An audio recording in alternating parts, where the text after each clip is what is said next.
We've all felt that desire to turn back time and undo moments from our past. I wish I never met that person. I wish I never said those words. Maybe if I was more persistent, things would have been different and we would have been married by now. But if you actually had the chance to go back in time, would you erase all those experiences? Or would you choose to move forward, carrying with you the wisdom gained from those moments? No regrets, just lessons learned. Better yet, sometimes I wish we could run simulations to find the best outcomes for our personal choices. Perhaps that's what the gods who created Amphorius were thinking also. Today's video will be a recap and analysis on the 3.0 Trailblaze mission Heroic Saga of Flame Chase. The second half of the video will cover some character analysis, as well as some preliminary theories and speculations that came from this new mission. I'm your Leafy Lore Keeper Minzlif, and I read the Honkai Star Rail lore so that you don't have to. At the end of Penacony, we learn that the Astral Express uses a special kind of fuel. The Express converts Trailblaze into the energy it needs to run. As long as expeditions continue, the Express has a constant energy source. However, since previous expeditions took longer than expected, the Astral Express faces a fuel shortage. With only enough fuel for 2 more warp jumps, their next expedition must count. To solve this fuel crisis, Black Swan suggests traveling to Amphorius, a world that even Akuvili, the Trailblaze Eon, has never visited. This massive, unexplored expedition could solve the Express's fuel concerns forever. Here's the deal with Amphorius. Amphorius is an isolated world concealed from the outside by a mass of chaotic matter. Regular interstellar travel can't detect it, and it's only visible through the mirror's light in the Garden of Recollection, using Black Swan's powers basically. The world of Amphorius is bound by 3 different paths that hold its fate in balance. While we know that 2 of these paths are erudition and remembrance, the 3rd path remains a mystery. After the warp jump to Amphorius, March 7th falls suddenly ill and must stay behind while Dan Heng and Trailblazer embark on the expedition. Before they leave, she hands them her camera and asks them to capture photos of Amphorius for her. Dan Heng and Trailblazer's vehicle crash lands on Amphorius, where Phynon and Tribby rescue them from the chaos. Through these 2, we learn most of Amphorius' story and its central conflict. The world of Amphorius is ruled by 12 Titans, gods who created both the world and its people. Civilization thrived under their guidance until a black tide from beyond the sky drove both Titans and humans into madness, leading them to kill each other. After a millennium of war, Amphorius now faces the apocalypse. Only one hope remains, a prophecy that speaks of the Chrysos heirs, destined heroes who must save the planet. These Chrysos heirs are tasked with defeating all 12 Titans and claiming their core flames, the source of each Titan's divinity. Upon completing this quest, the Chrysos heirs will ascend to demigod status, and humanity will gain authority over the world. Currently, 6 out of 12 core flames have been retrieved. The holy city of Akuma is humanity's last refuge, but it's currently facing relentless attacks from Nikador, the Strife Titan. Dan Heng and Trailblazer vow to help the Chrysos heirs in the name of the Trailblaze, but there's one problem. The people of Akuma are forbidden from knowing that worlds beyond the sky exist. Aglaya explains that in the past, Amphorius had a usurper nation that constructed skyships in an attempt to break through the sky and reach the stars. The moment these skyships took flight, Aquila the Sky Titan's divine punishment fell upon them, reducing the entire usurper nation and all its subjects to ash. Anyone who attempts to leave the planet risks divine wrath, dooming their entire nation. This wasn't an isolated incident, and it's insinuated that many similar tragedies have occurred throughout Amphorius' history. Understandably, when an Akuma citizen takes a peek into March 7th's camera and inadvertently discovers the existence of worlds beyond the sky, Aglaya isn't pleased at all. Speaking of March 7th's camera, something strange happens to it. The Titan Nikador plans to launch a devastating attack on Akuma to kill Kefili, the world-bearing Titan, who is currently in a deep slumber. Mighty keeps Nikador locked in a fight at Castrum Kremnos so the group can consult the help of another Titan, Orynyx, the Time Titan. Orynyx is enraged that the group dares to ask how to defeat a fellow Titan, and in the middle of all this, Trailblazer sneaks in a photo of Orynyx. Upon seeing March 7th's camera, Orynyx calls out to their mother. Believing that Trailblazer might help locate Mother, Orynyx shares a memory, one that Trailblazer strangely can't remember. This memory suggests Trailblazer was once a part of the Stellaron Hunters, though it's unclear whether this memory was lost during their merging with the Stellaron or was deliberately erased. The Aeon Fuli allows Trailblazer to unlock the Path of Remembrance. Afterwards, they encounter Mem, a floating pink rabbit. Mem, possibly created by the Aeon Fuli, appears to be a physical manifestation of the Path of Remembrance. Also for now, Mem can't speak in complete sentences. Mem eventually speaks in full sentences after Trailblazer collects more memories with her. To defeat Nikador, Mem reveals they must first gather memories of Castrum Kremnos and reconstruct the past. Note that we aren't actually traveling through time. Instead, we're entering reconstructions that represent our best understanding of past events. Even when Trailblazer and others appear to be time traveling or restoring the past, they're experiencing carefully crafted approximations from memories rather than true time travel. With Remembrance, we're only able to access memories. After gathering people's memories of Castrum Kremnos, Mem is able to recreate a moment in the city's past. Castrum Kremnos, Nikador's massive floating fortress, was once ruled by King Europon. His son, Crown Prince Mighty, rebelled against his corrupt father and fled to Akama for sanctuary. Years ago, King Europon and his advisors had devised a sinister plan to attack Akama. First, they needed to strip Nikador of his divinity, a process that required splitting the Titan's soul into pieces and storing them in soul-forged statues. Nikador was the first Titan to battle the Black Tide threatening Amphorius, but prolonged exposure corrupted his sanity. As King Europon began splitting Nikador's soul, the Titan made one final desperate attempt to preserve his last shred of sanity by storing it within a man named Lord Nias. Lord Nias had been trying unsuccessfully to free Nikador's soul, but with Casterus and Trailblazer's help, things can be different. Lord Nias merges with the fragments of Nikador's soul, forcing the group to make the difficult choice to end his life to fulfill the prophecy. With Nikador defeated, his core flame can be returned to the Vortex of Genesis. Though Finan has waited his entire life to claim the Strife core flame and the ceremony is finally at hand, he struggles with deep doubts. Before he can merge with the core flame and ascend to demigod status, he must prove himself worthy by completing a trial.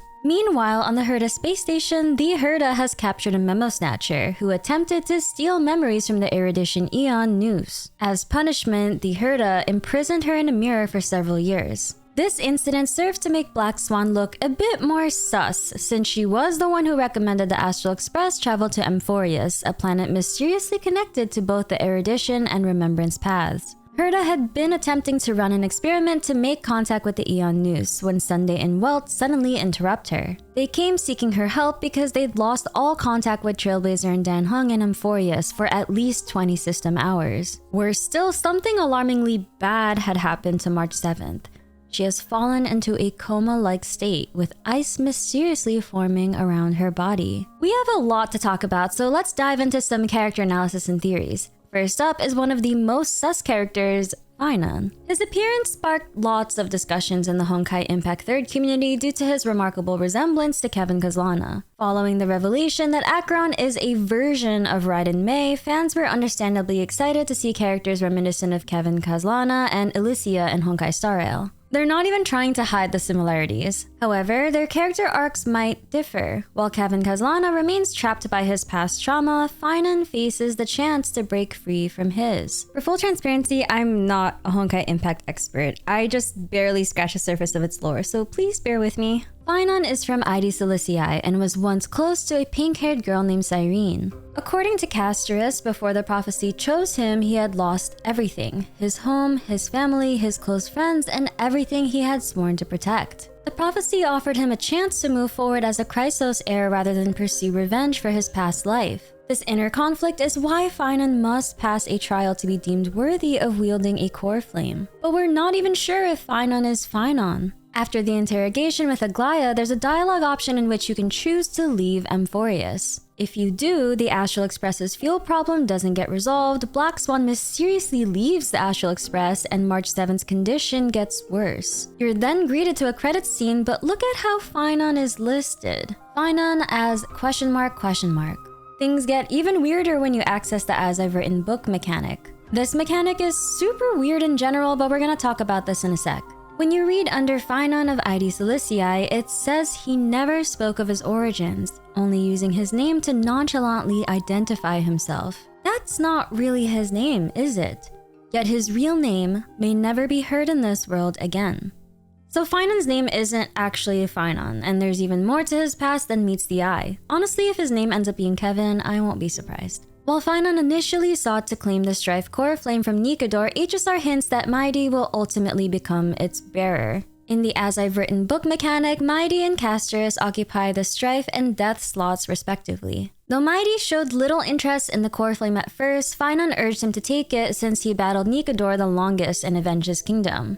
From a narrative perspective, it would be more fitting for Phainon to receive the world-bearing core flame from Kefili, the titan who rules Akama, especially since Phainon already bears the metaphorical weight of his lost world on his shoulders, alone. Anyways, moving on. Castorus is another Chrysos heir with a deadly touch. Quite literally, everything she touches dies, likely due to powers from Thanatos, the Death Titan. She's actually looking for the Death Titan because they took away the half that she's been deprived of since birth.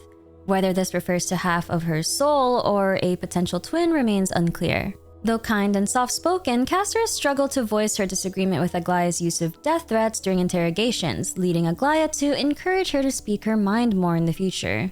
The Tribios, Tribi, Trian, and Trinon are Chrysos heirs who hold a passage core flame from the Titan Janus. The trio clearly reference the Moirai, the Greek fates. Like Aglaya, the Tribios have lived for hundreds of years as demigods after claiming their core flame. They've all played a crucial role in reviving the Chrysos heirs' quests, leading to significant progress in defeating Titans and collecting their core flames. I love Aglaya. Her threat to kill Trailblazer and Danhung if they lied to her totally won me over. Though she later hints to Tribi that she never truly meant to follow through, I love how she emphasizes that trust must be earned. She won't give it away freely. Aglaya is a Chrysos heir and demigod who bears the Romance core flame.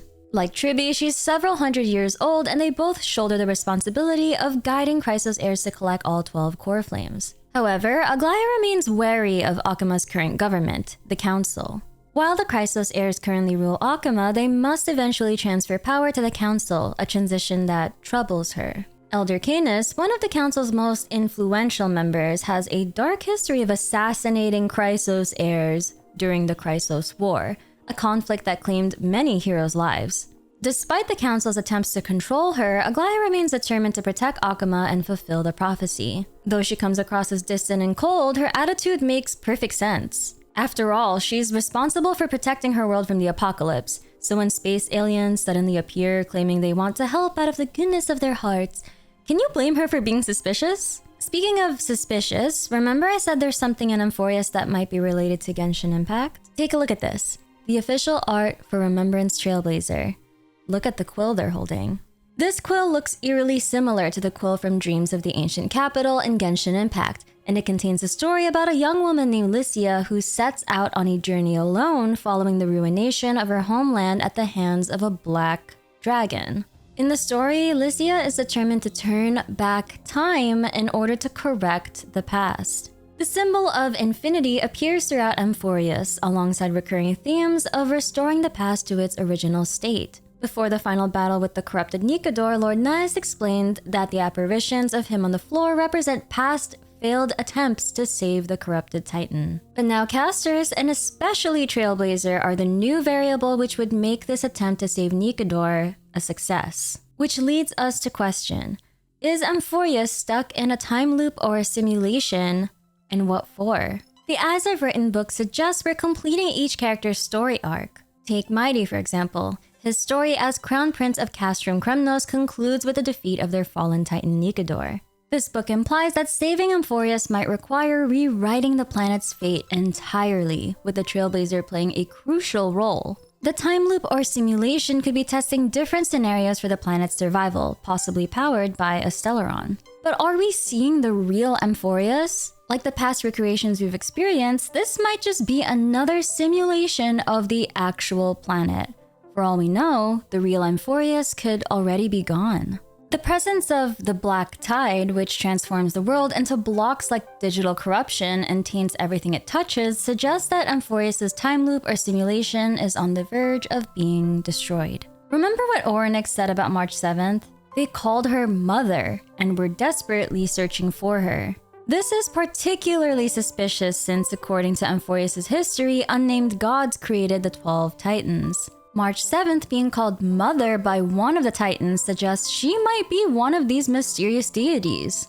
Even more intriguing is how when March 7th wanted to learn about her past, she was told that Fuli, the Aeon of Remembrance, was protecting her from those memories. Now, near Amphoreus, March 7th is in a coma, with ice about to encase her body. Potentially the same ice she was found in by the Astral Express. Dreams of the Ancient Capital tells the story of Lycia, who seeks to save her world by turning back time to undo past events. While Genshin and Honkai operate independently from each other, the parallels are still there. Like Lycia, March 7th might hold the key to preventing Amphoreus' near destruction by changing what's been done in the past. She could be the other half that Castorus has been looking for, or she could have been Cyrene in Finon's past life. I plan to cover more content for Honkai Star Rail, but that concludes my preliminary thoughts and analysis on version 3.0. If you enjoyed this video, please leave a like and subscribe, and I'll see you on the next video. I'm your Leafy Lore Keeper Minzliff, and I read the Honkai Star Rail lore so that you don't have to.